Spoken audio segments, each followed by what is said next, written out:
Hello everyone back welcome back to my channel IGNOU exam hub. इस video में हम MGPE 11 के इम्पोर्टेंट क्वेश्चन का पार्ट 2 करेंगे। ठीक है, so let's continue the video. Question number 1 says elucidate the problems encountered by rural labour in India. जो गांव के लोग होते हैं वहां पे जो लेबर होती है उनको जो जो प्रॉब्लम्स आती हैं इंडिया में उसके बारे में बताओ। First is low wage and exploitation. वहां के लोगों की जो रूरल लेबर होती है उनके जो है वेजेस बहुत कम होती हैं, क्योंकि वहां पे गांव में आपको पता है कि ज्यादा एनफोर्समेंट नहीं होती है लॉज की। जैसे एग्रीकल्चर लेबर जो बिहार और यूपी में है वो बहुत ही कम अ, उनको पे किया जाता है डिस्पाइट लॉन्ग वर्किंग आवर्स। काम बहुत ज्यादा करवाते हैं लेकिन पे बहुत कम। Seasonal and unstable employment. Mostly जो एम्प्लॉयमेंट होती है वो सीजनल होती है। ठीक है, जैसे एग्रीकल्चर के टाइम पे उनको एम्प्लॉयमेंट मिल जाएगी खेतों में, लेकिन जब एग्रीकल्चर का टाइम खत्म हो जाएगा तो वो लेबर जॉबलेस हो जाएगी नॉन हार्वेस्ट पीरियड्स में, और फिर उनको फोर्स हो जाता है कि वो दूसरी सिटीज में जाएं और वहां पे जाके माइग्रेट होकर काम करें। ठीक है, माइग्रेशन उनके लिए नेसेसिटी बन जाती है। इसी की वजह से क्या होता है, इरेगुलर इनकम और इकोनॉमिक इनसिक्योरिटी, क्योंकि उनको पता ही नहीं है कि उनको काम मिलेगा भी कि नहीं मिलेगा।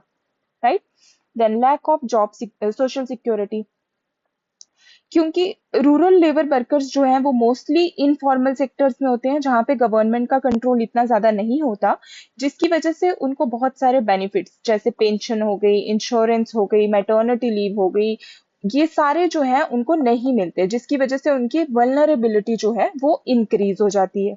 ओके, इंडेटनेस मतलब क्योंकि उनकी लोअर इरेगुलर इनकम होती है तो वो जो है यूजुअली बहुत सारे लोग जो है डेट ट्रैप्स में फंस जाते हैं। जब उनको पैसों की जरूरत होती है वो मनी लेंडर्स के पास जाते हैं, क्योंकि फॉर्मल जो सिस्टम है वहां पे बैंक्स में अगर वो जाएंगे तो उनको कुछ कोलेटरल रखना पड़ेगा, लेकिन कोलेटरल उनके पास होता नहीं है रखने के लिए। फिर वो कहाँ जाते हैं, लोकल मनी लैंडर्स को, मनी लैंडर्स के पास, क्योंकि बहुत सारी जरूरतें होती हैं जो उनको करना है। जैसे किसी के घर पे मैरिज आ गई, किसी के घर पे कोई अनफोर्सीन एक्सपेंडिचर आ गया, सब तो वो कहाँ जाएंगे, मनी लैंडर्स के पास पैसे मांगने। तो इट क्रिएट्स इनडेटनेस। ठीक है, कर्जदार बना देते हैं उनको। पुअर वर्किंग कंडीशन, लेबरर्स जो हैं वो बहुत ही ज्यादा हार्श कंडीशंस में काम करते हो, वहां पे कोई प्रॉपर सेफ्टी प्रोटोकॉल्स नहीं होते, कोई प्रॉपर सेफ्टी मेजर्स नहीं लिए जाते। जैसे कि आप देख लो, ब्रिक किल्न वर्कर जहाँ पे ब्रिक्स बनती हैं वहां पे जो है कितनी अनसेफ कंस्ट्रक्शन की जाती है और कितने अनहाइजीनिक इन्वायरमेंट में वर्कर्स को रखा जाता है।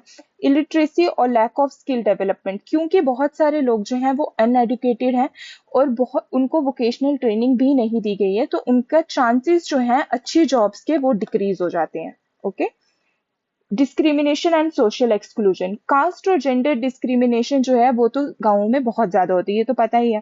सो ये फर्दर क्या करते हैं, जो दलित और वुमेन वर्कर्स होते हैं रूरल एरियाज में उनको फर्दर जो है ये मार्जिनलाइज कर देते हैं, उनकी अपॉर्चुनिटीज को और उनके फेयर ट्रीटमेंट को फर्दर रिड्यूस कर देते हैं।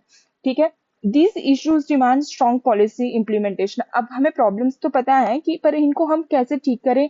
स्ट्रॉन्गर पॉलिसी, जो गवर्नमेंट है उसको वहां पे प्रॉपर पॉलिसीज लानी भी है और उनको इम्प्लीमेंट भी करवाना है। एजुकेशन इंप्रूव करवानी है ताकि उनके पास भी बेटर अपॉर्चुनिटीज जो है, बेटर चांसेस जो है जॉब्स के वो मिल सके उनको, और सोशल प्रोटेक्शन ताकि रूरल लेबर्स जो है वो भी अपलिफ्ट हो सके सोसाइटी में। ठीक है, next question is explain the state sponsored measure for rural labour in India. State ने क्या काम किया है रूरल लेबर के लिए।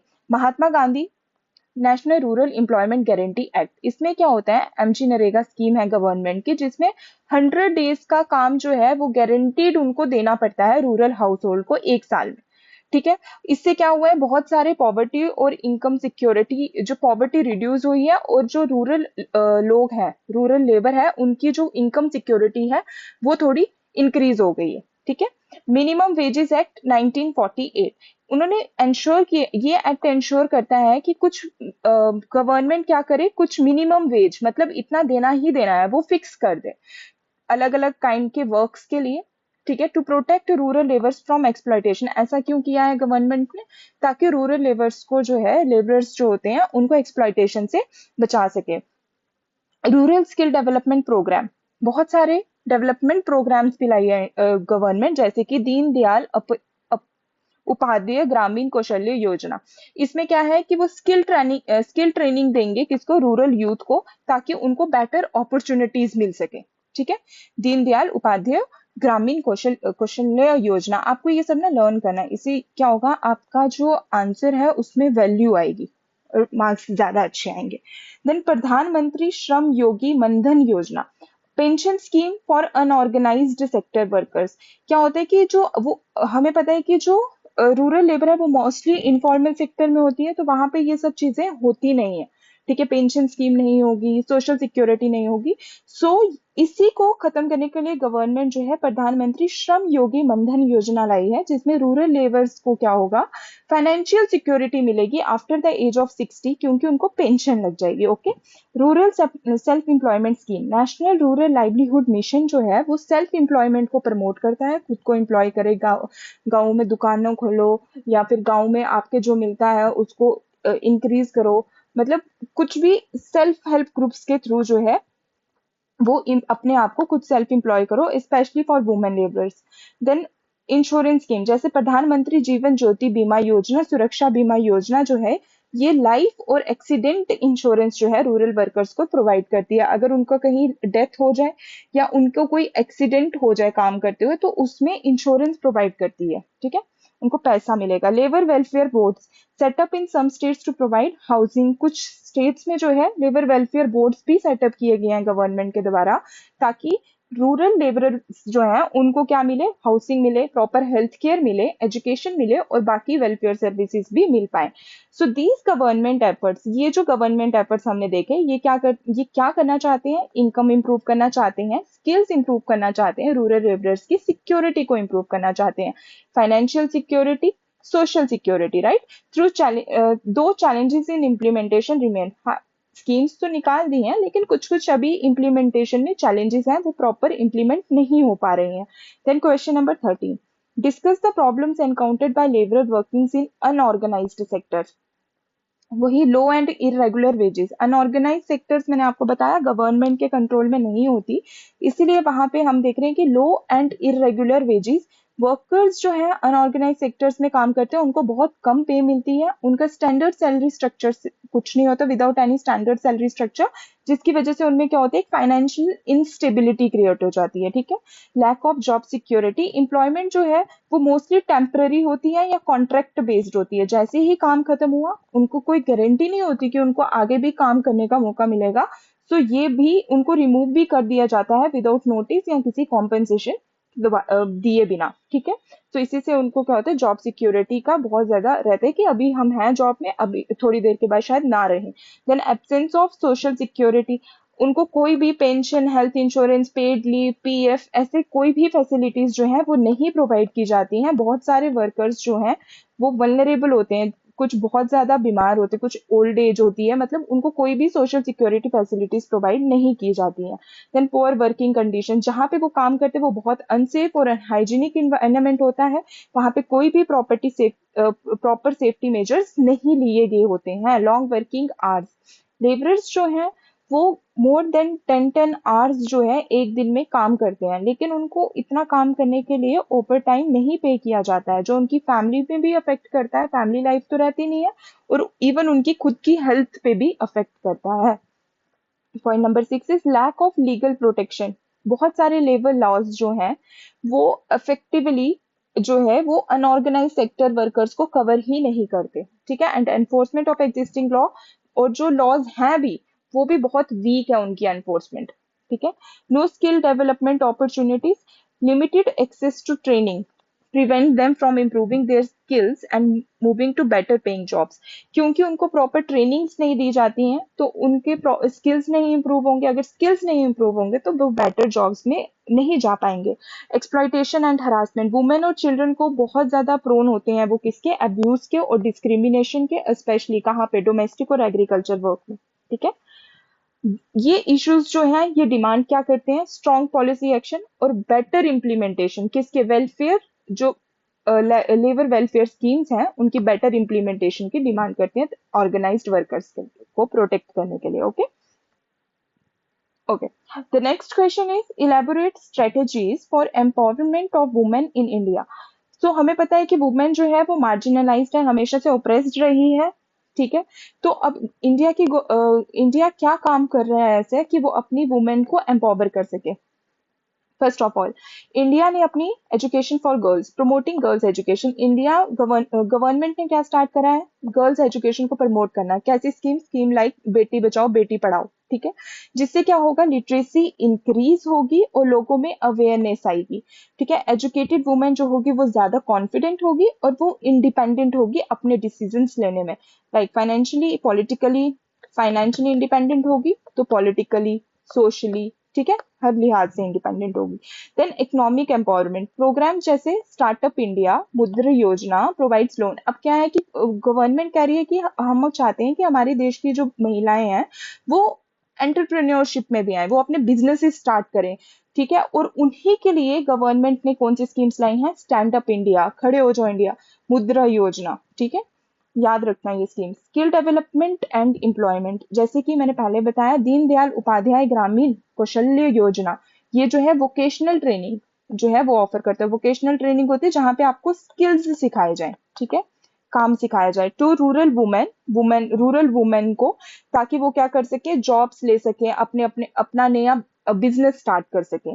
पॉलिटिकल पार्टिसिपेशन, अब पॉलिटिकली भी जो है वुमेन, अगर वुमेन उसमें पॉलिटिक्स में होंगी तो वो ही वुमेन के लिए जो है अच्छी policies लाएंगी।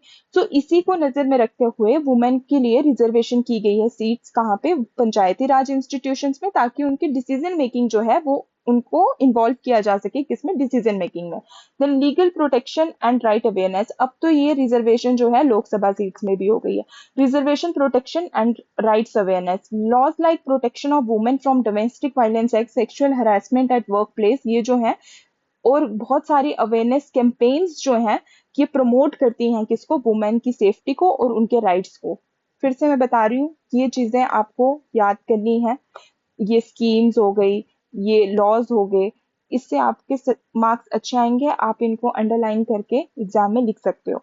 Then health and nutrition schemes, जैसे जननी सुरक्षा योजना, पोषण अभियान, ये मैटरनल हेल्थ के लिए, जो माँ होती है उसके लिए न्यूट्रिशन, उसको अच्छा न्यूट्रिशन मिले और वुमेन की फिजिकल वेलबींग जो है वो बनी रहे। देन सेल्फ हेल्प ग्रुप्स, एसएचजीज जो है ये वुमेन को एनकरेज करता है क्या करने के लिए, पहले तो आप सेविंग करो, फिर आप इन्वेस्ट करो, और वो सपोर्ट भी करते हैं एक दूसरे को। आपने देखा होगा बहुत सारी वुमेन्स मिलती हैं, अपना पैसा पूल करती हैं और फिर वो कोई बिजनेस स्टार्ट करेंगी छोटा सा, और फिर वो उस बिजनेस से मनी लाएंगी, राइट। सो ये एक दूसरे को सपोर्ट करेंगे। सो बहुत सारी सेल्फ हेल्प ग्रुप्स जैसे under NRLM have empowered million of rural women, ठीक है। उसके बाद नेक्स्ट है digital literacy programme, help women access online education, jobs, government service. अब तो डिजिटल लिटरेसी है, आपको पता है, आपने कुछ भी सर्च करना हो, जैसे आपने यही सर्च किया होगा MGPE 11, है ना, तो आपको सब ऑनलाइन मिल जाता है। तो ऑनलाइन एजुकेशन जो है वो ऐसे प्रोग्राम स्टार्ट किए गए हैं जो वुमेन की हेल्प करें, किसमें, ऑनलाइन एजुकेशन लेने में, ऑनलाइन जॉब्स लेने में और गवर्नमेंट सर्विसेज में। Then these strategies work together to enhance what, ये सब स्ट्रेटेजीज साथ में काम करेंगे तब जाके वुमेन का स्टेटस, सोशल, इकोनॉमिक और पॉलिटिकल स्टेटस जो है वो एनहांस होगा इंडिया में। Okay, question number 15, elaborate Gandhi's perspective for international cooperation. Gandhi's perspective on international cooperation was belief in universal brotherhood. He believed कि वर्ल्ड जो है ग्लोबल फैमिली है और सारे ह्यूमंस उस ग्लोबल फैमिली का पार्ट हैं। ही प्रमोटेड पीस एंड हार्मनी लोगों के बीच में, अमंग नेशंस, विदाउट डिस्क्रिमिनेशन, बिना किसी डिस्क्रिमिनेशन के, on the basis of what, ना रेस, ना रिलीजन, ना नेशनैलिटी, कोई भी डिस्क्रिमिनेशन नहीं होना चाहिए वर्ल्ड में। देन नॉन वायलेंस, अहिंसा। Gandhi saw non violence as a key principle for solving global conflict. Gandhi को लगता था कि नॉन वायलेंस ही जो है एक इकलौता तरीका है जो क्या कर सकता है, ग्लोबल कॉन्फ्लिक्ट्स को सॉल्व कर सकता है। He encouraged peaceful dialogue. He said कि आप वॉर और एग्रेशन की जगह क्या करिए, आपस में बैठ के बात करिए पीसफुली और इस चीज़ को, अपने कॉन्फ्लिक्ट्स को ख़त्म करिए। Then respect for all cultures. Gandhi जो थे वो सारे कल्चर्स की रिस्पेक्ट करते थे। He believed in learning from each other. उनका ये मानना था कि हर कल्चर को एक दूसरे से सीखना चाहिए। He supported cooperation based on mutual understanding and equality. उनको वो म्यूचुअल अंडरस्टैंडिंग आपस में और इक्वालिटी के बेसिस पे वो ये मानते थे कि ये चीज़ें होंगी तभी लोगों में आपस में कोऑपरेशन बनी रहेगी, ठीक है। Then self reliance with global responsibility, Gandhi was always a promoter of swadeshi, ठीक है। उनको लगता था कंट्रीज़ को एक दूसरे को सपोर्ट करना चाहिए क्राइसिस के time, poverty, hunger, natural disasters, कुछ भी ऐसा हो तो ग्लोबल रिस्पॉन्सिबिलिटी होनी चाहिए, ठीक है। Moral, fifth point is moral and ethics international. Gandhi wanted कि इंटरनेशनल रिलेशंस जो हैं वो ट्रुथ, ऑनेस्टी और मॉरल वैल्यू से गाइड किए जाएं, ना कि पावर और सेल्फ इंटरेस्ट से। Opposition to colonialism and operation, Gandhi जो थे वो चाहते थे कि सारे कंट्रीज़ जो हैं वो फ्रीडम और इक्वालिटी को इंजॉय करें, और वो बिल्कुल अगेंस्ट थे इम्पेरियलिज्म और इनजस्टिस के। सपोर्ट फॉर डिसआर्मामेंट, गांधी ने हमेशा जो है वो किसके लिए, world free of weapons and Wars के लिए एडवोकेट किया है। वो चाहते थे कि ये वर्ल्ड जो है बिना वेपन और बिना वॉर के हो जाए। ही बिलीव कि इंटरनेशनल पीस जो है वो तभी अचीव किया जाता है जब नेशन से जो है आर्म्स को रिड्यूस किया जाए और ट्रस्ट को प्रमोट किया जाए। Gandhi's vision encourages a peaceful, just और cooperative world order based on what? Ethics and shared humanity. Next question is, explain the key dimensions of the Gandhian approach to international cooperation. ठीक है, की dimensions क्या थे international cooperation को, गांधी की क्या approach रहती थी इसको लेके। नॉन वायलेंस, पहले तो आप कहीं पे भी वायलेंस ना करिए, अगर आपके कहीं कॉन्फ्लिक्ट है तो वो कैसे सॉल्व करिए, पीसफुल मेथड से। ट्रुथ, अपने जितने भी ग्लोबल रिलेशंस हैं उनको ऑनेस्टी और ट्रांसपेरेंसी से निभाएं। सर्वोदय, वेलफेयर फॉर ऑल, कि सबके वेलबींग को प्रमोट करिए, स्पेशली जो पोअर और वीकर नेशंस हैं उनके।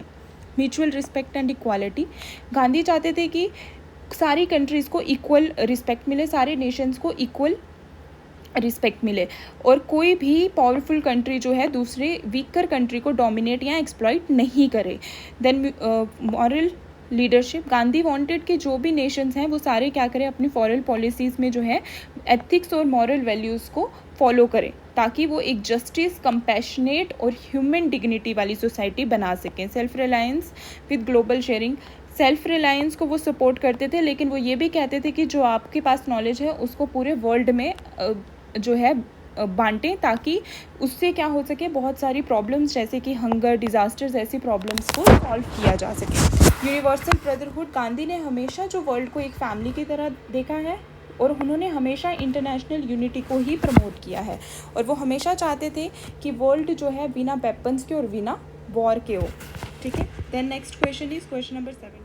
Question number 7, describe various framework for international cooperation. First is United Nation. United Nation का एक मेन ग्लोबल बॉडी है जो क्या प्रमोट करता है, पीस, सिक्योरिटी और डेवलपमेंट और ह्यूमन राइट्स को, ठीक है। इसकी बहुत सारी एजेंसीज हैं जो साथ में काम करती हैं ये करने के लिए, और जो कंट्रीज़ को हेल्प करती हैं, WHO, यूनिसेफ और UNDP। International treaties and agreements, countries जो हैं वो क्या करती हैं, क्लाइमेट चेंज जैसे इश्यूज़ पे क्या करती हैं, या ट्रेड पे या डिसआर्मामेंट पे कुछ अपने ट्रीटी साइन करती हैं, जैसे example Paris agreement for climate change, ठीक है। WTO ट्रेड के लिए, डिसआर्मामेंट के लिए non proliferation treaty, to cooperate on shared global concerns. Then regional organisation जैसे सार्क हो गए, आसियान हो गई, यूरोपियन यूनियन हो गई, ये स्पेसिफिक रीजन को जो है हेल्प करता है, कंट्रीज़ जो स्पेसिफिक रीजन में होती है उनको हेल्प करता है क्या करने के लिए, कोऑपरेट करने के लिए, ऑन व्हाट, ट्रेड पे, कल्चर पे, हेल्थ पे, सिक्योरिटी पे, ठीक है। Economic cooperation forums, then platforms जैसे G20, BRICS, world economic forum, ये क्या करती हैं, डेवलप्ड और डेवलपिंग कंट्रीज़ को एक साथ लाती हैं, ताकि वहाँ पे क्या कर सकें, इकोनॉमिक ग्रोथ, ट्रेड और डेवलपमेंट को डिस्कस कर सकें, एक प्लेटफॉर्म पे लाती हैं। डेवलपमेंट एड असिस्टेंस, कंट्रीज़ और इंटरनेशनल बॉडीज़ क्या करती हैं, फाइनेंशियल और टेक्निकल एड देती हैं किसको, to support what, education, health और इंफ्रास्ट्रक्चर, किधर, पोअर नेशंस में, ठीक है। नॉन गवर्नमेंटल ऑर्गेनाइजेशंस हैं जो एमरजेंसीज में क्रॉस बॉर्डर्स हेल्प करती हैं, किस लिए, ताकि ह्यूमन राइट्स को प्रमोट किया जा सके और सस्टेनेबल डेवलपमेंट को सस्टेन करके रखा जा सके। अगर हम ज़्यादा से ज़्यादा लोग एक दूसरे से मिलेंगे तो एजुकेशनल और कल्चरल एक्सचेंज होगा, ठीक है। टूरिज़्म जो है वो बेटर अंडरस्टैंडिंग प्रमोट करता है और फ्रेंडशिप भी प्रमोट करता है अमंग नेशंस, ठीक है। और ये सारे फ्रेमवर्क जो है ये हमारा किस में हेल्प करते हैं, पीस में और बहुत सारी ग्लोबल प्रॉब्लम्स को सॉल्व करने में, ताकि एक शेयर्ड प्रोग्रेस को प्रमोट किया जा सके। Next question is elucidate the goal set by UN for ensuring human security, freedom from fear. UN aims to protect people from violence, war and conflict. UN का aim है कि वो लोगों को किससे बचा के रखे, डायरेक्ट वॉर से। फ्रीडम फ्रॉम वांट, UN का एम है कि वो क्या करे, जो पॉवर्टी, हंगर, अनएम्प्लॉयमेंट जैसे प्रॉब्लम्स हैं इसको रिड्यूस कर सके। उसके गोल्स हैं जैसे zero hunger, no poverty under the SDGs, focus on basic needs, ठीक है। राइट टू हेल्थ, कि WHO के थ्रू जो है UN प्रमोट करता है कि सबको हेल्थ केयर मिल सके। फाइट्स डिजीज़, बहुत सारी डिजीज़ के लिए UN जो है वो पॉलिसीज़ लेके आता है। Support global health campaigns like vaccination drives, बहुत सारी ग्लोबल हेल्थ कैंपेन्स को भी सपोर्ट करता है, जिसमें से वैक्सीनेशन ड्राइव्स भी एक हैं।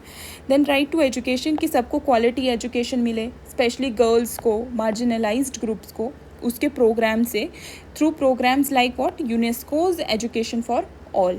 Then environmental protection, UN focus करता है कि हमें क्लाइमेट एक्शन पे, क्लीन वाटर, प्रोटेक्टिंग बायोडाइवर्सिटी, हमें क्लाइमेट को भी प्रोटेक्ट करना है, ठीक है। जेंडर इक्वालिटी, UN अपनी एजेंसी से ये भी वो करता है, प्रमोट करता है कि सारों को इक्वल राइट्स और इक्वल अपॉर्चुनिटीज़ मिले, वुमेन और गर्ल्स को, हर एरिया, लाइफ के हर एरिया में, ठीक है। Then protection of human rights, social, economic, political, सारे कल्चरल राइट्स, सारे जो राइट्स हैं ह्यूमन राइट्स, उनको प्रोटेक्ट करने में भी UN काम करता है, ठीक है। Disaster response and recovery, UN provides emergency aid, कहीं पे अगर डिज़ास्टर हो जाता है तो UN वहाँ पे एमरजेंसी एड्स लाता है, ताकि वहाँ पे लाइफ को दोबारा से रीबिल्ड किया जा सके। सो ये सारे एम्स किस लिए हैं, ताकि एक सेफ, डिग्निफाइड और फुलफिलिंग लाइफ जो है लोगों के लिए बनाई जा सके ग्लोबली, ठीक है। Discuss the state of human security in south Asia.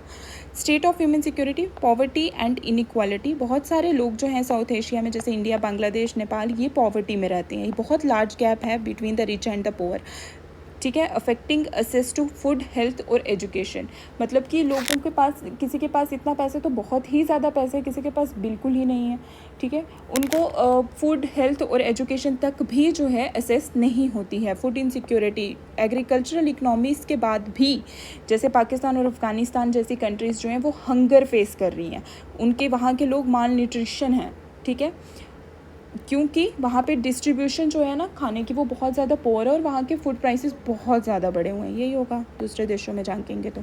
Health challenges, public health systems जो हैं वो बहुत वीक हैं वो अपने एरियाज़ में। डिजीज़ लाइक ट्यूबरक्लोसिस, डेंगू, माल न्यूट्रिशन रिमेन्स मेजर थ्रेट्स, ठीक है। कोविड-19 पैंडेमिक से पता लगा हमें कि कितने सारे मेडिकल रिसोर्सेज में अभी पीछे चल रहे हैं साउथ एशिया।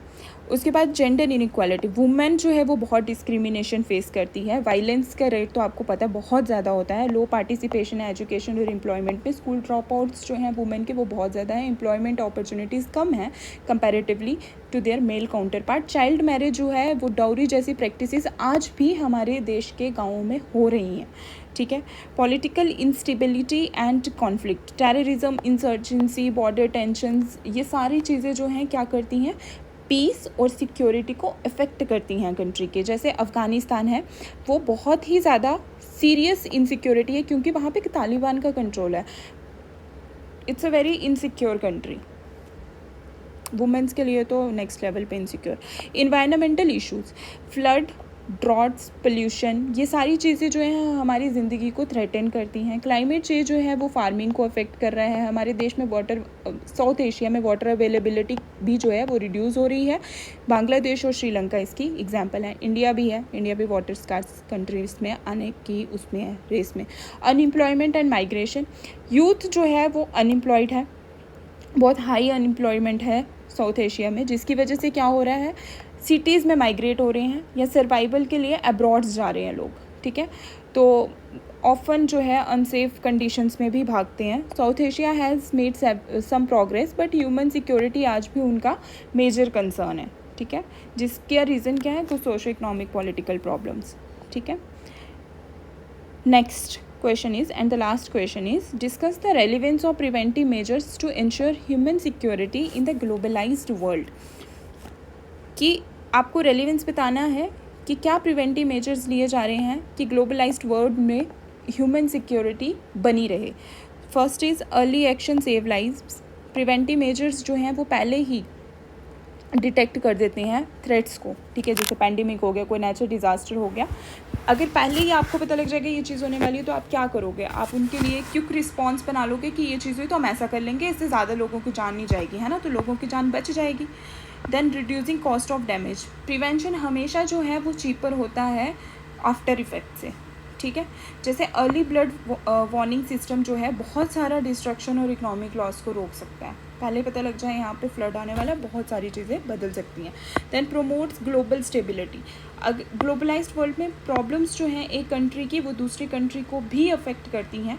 अगर आप एक कंट्री में कॉन्फ्लिक्ट, डिज़ास्टर या साइबर थ्रेट्स को प्रिवेंट कर रहे हैं तो इट मीन्स कि आप क्या कर रहे हैं, वर्ल्ड वाइड जो है पीस और स्टेबिलिटी को मेंटेन कर रहे हैं, ठीक है.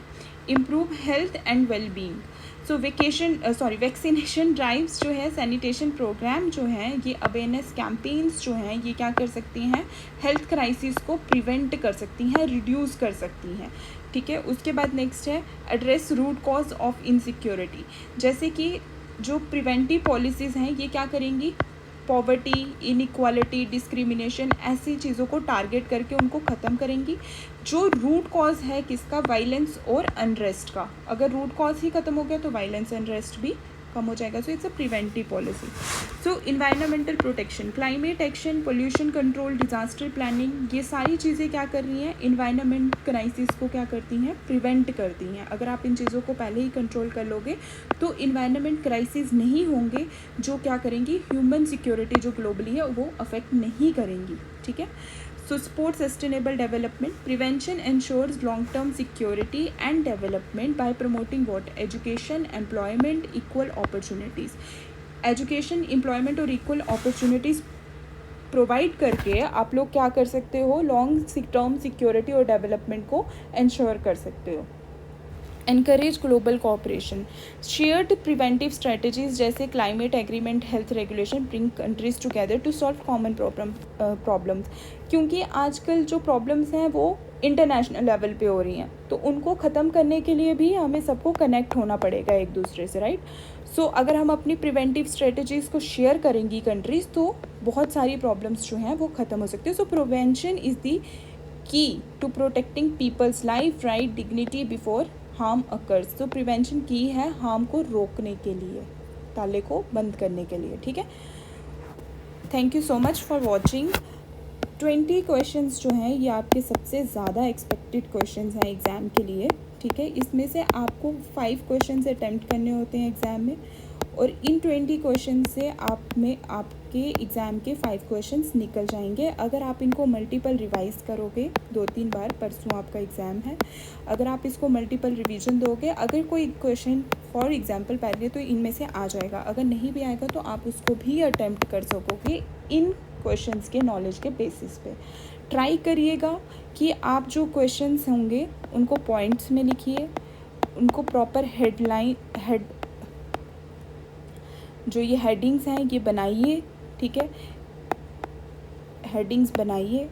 शीट मैंने आपको पहले भी बताया है, शीट दोनों साइड मार्जिन्स ड्रॉ करिए, प्रॉपर हेडिंग्स बनाइए, नीचे बॉडी लिखिए, क्वेश्चन को इंट्रोडक्शन और कंक्लूजन दोनों दीजिए. इससे आपके मार्क्स जो हैं वो अच्छे आएंगे और बेटर आएंगे, ठीक है. और अगर आपको ये वीडियो पसंद आई तो please like, share and subscribe to my channel IGNOU Exam Hub. Thanks for watching.